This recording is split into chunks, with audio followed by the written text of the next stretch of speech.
Pitching Fastballs by Bobby Grace. Hey Jamoke, I said as my buddy Dave pulled up in his launcher. Jamoki is from some Eastern European language, Polish or Hungarian. I don't know for sure, but it was a common idiom where Dave and I came up. Jamoki translates roughly as big dummy when in mixed company and can be used maliciously. Good thing somebody invented Velcro, that Jamoke couldn't tie his own shoes. Or as a term of endearment among buddies like, hey asshole, or oye cabron.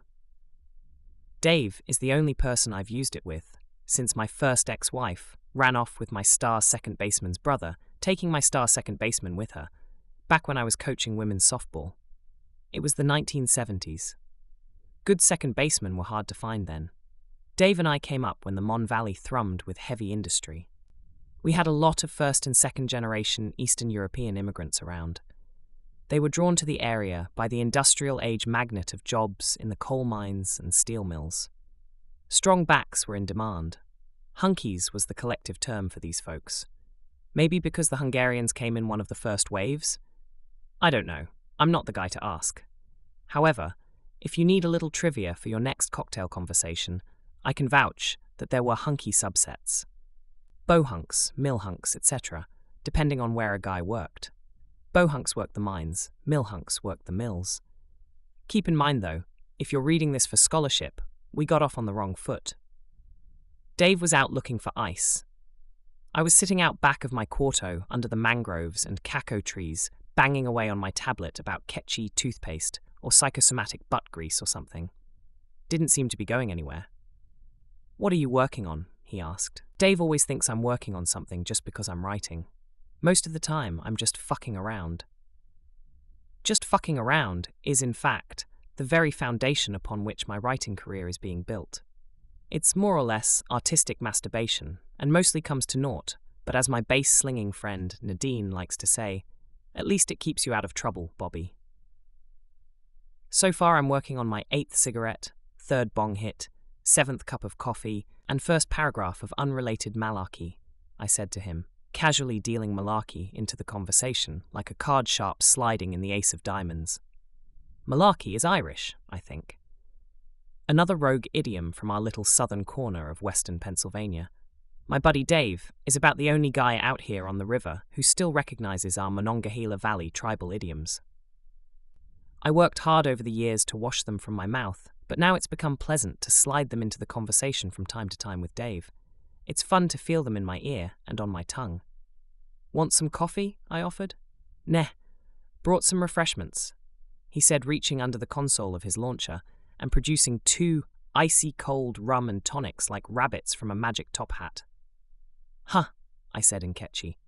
It was mosquito season. It's good for a guy to get the jump on malaria, is what Dave figures. Besides, it was well past noon.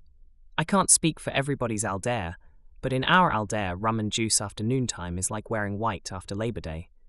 It's afternoon. La tarde is the time to buckle down and take your malaria medicine like a grown-up. Didn't think doctors made house calls anymore, I said as he handed me one, grabbed a chair and sat down. Michelle Vega was creating a good salsa groove in the background, going on about his conscience, or his girlfriend, or maybe his girlfriend's conscience. I couldn't tell for sure. We bobbed along with the music for a while. One day, I hope I get to meet whoever it is who braids our garlic, Dave said. Garlic, ajo, it's called here, comes in 2 distinct varieties.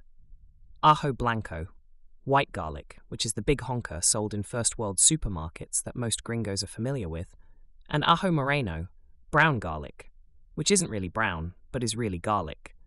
Even a large head of ajo moreno is only about 1/3 the size of the white garlic. Both taste the same as far as the garlic part goes, but the smaller, darker ajo moreno brings a bit of wild garlic spice along on the flavor train.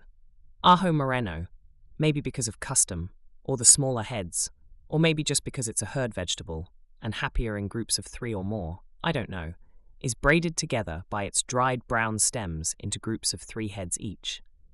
Somebody's got to be doing that. I'm with Dave. I'd like to meet a garlic braider. Yup, somewhere, right this very minute, whomever he or she is likely braiding our garlic, I said. I had correctly applied a whomever followed immediately by a politically correct, non-gender specific pronoun expression. Dave is a man who recognizes and appreciates correct grammar. I watched him smile, chew on the influences of our feminist friends and 7th grade grammar teachers.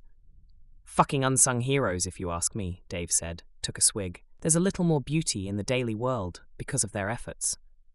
I watched the ice in my glass being tortured by the tropical jungle heat, swirled, drank. Probably non-union, I grinned. Be tough being the organizer for the Garlic Braiders Union, Dave said. It'd probably be under the IBGW, I said. International Brotherhood of Garlic Workers. Dave grinned back. Dave and I are from deep in the heart of Union territory where Labour, once upon a time, stood together and spoke with a mighty voice. Need those Vesta 4 hard coal boys from Bentleyville to come down and teach them how it's done, Dave said. He smiled, looked at his rum and tonic, took another slug.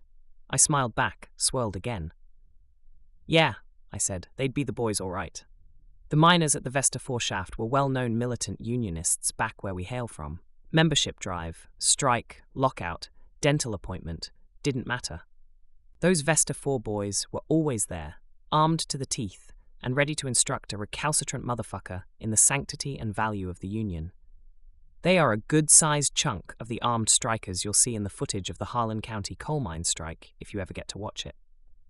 Mercenary to every coal labor dispute in the Appalachians, these were homegrown Mon Valley boys, the Jesuits of the coal fields.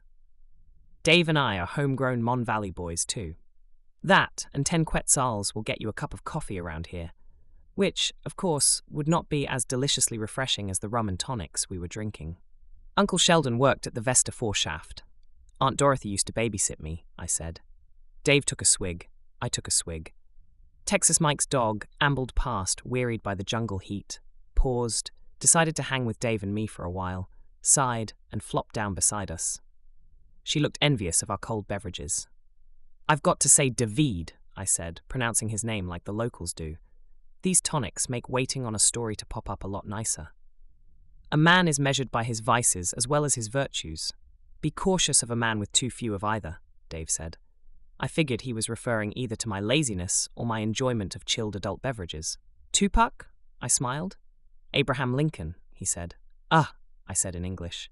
Aha, he responded in Quechua. We're a long way from the Mon Valley, I said. Salute, he said, raising his glass. Salute, I said.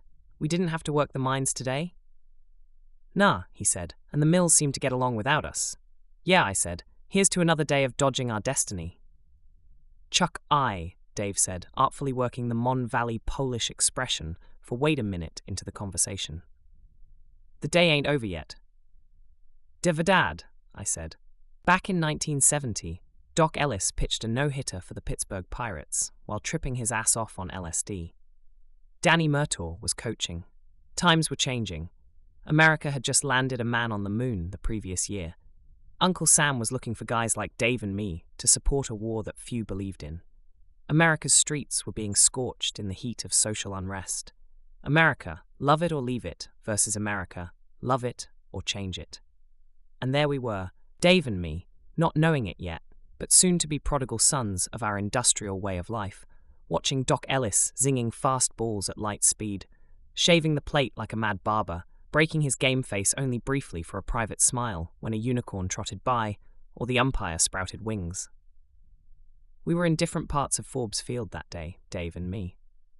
There used to be ample space there for working-class men and their families to enjoy a baseball game until some folks got tired of all the mill hunks in the cheap seats, I guess. That's where Dave and I were. Different hunkies, same stadium. Doc Ellis revealed later that he wasn't even in the stadium part of the time, as far as he remembered. Neither Dave's younger self nor my own could have imagined, as we sat on those wooden bleachers hoping to shag a long foul, that a couple of jamokes from the Mon Valley could meet and become friends nearly 5 decades later on a remote patch of river deep in the Central American jungle. Dave looked at his dwindling rum and tonic, swirled the glass around in his meaty fist, gulped what remained. I did the same. Well, he said, standing, I've got to go find some ice somewhere. One of these fucking days I'm going to put a refrigeration unit in my boat.